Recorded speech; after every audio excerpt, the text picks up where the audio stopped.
Hello and welcome to White Glove Reviews. In this video, we're going to be taking a look at a little bitty teeny tiny Swiss Army knife. And this is the Victorinox Escort. And this is...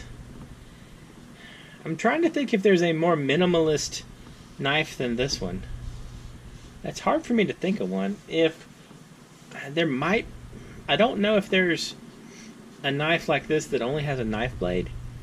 But this is the most minimalist knife I've run across so far. And what this is this is the classic Victorinox 58mm knife. And what it has is it only has two blades. It has the usual little pen blade, the little knife blade, and it has, oops, it is surprisingly difficult to do this with gloves on. It has the knife blade, which I just showed you.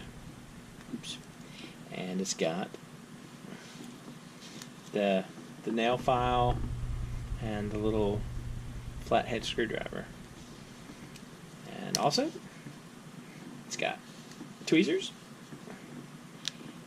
and the toothpick. And that's about it. Well, I'm sorry, that's not about it. That is it. If you want to count the key ring as a feature, you can do that.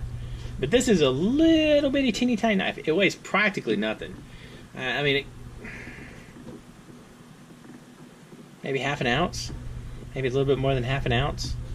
I want to say like 0.7 ounces, but that just doesn't sound right.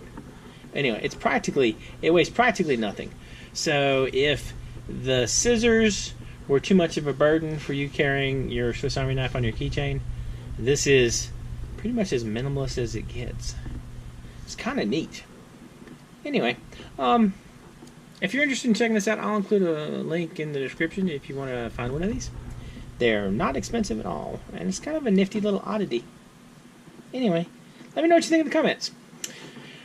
Is this too small to be useful, or is this just nearly the perfect knife? If there's anything you think I should take a look at, or any cool Swiss Army knives out there that I absolutely need to be informed of, let me know in the comments. And if you've enjoyed this video, please like and subscribe, and I hope y'all have an excellent day.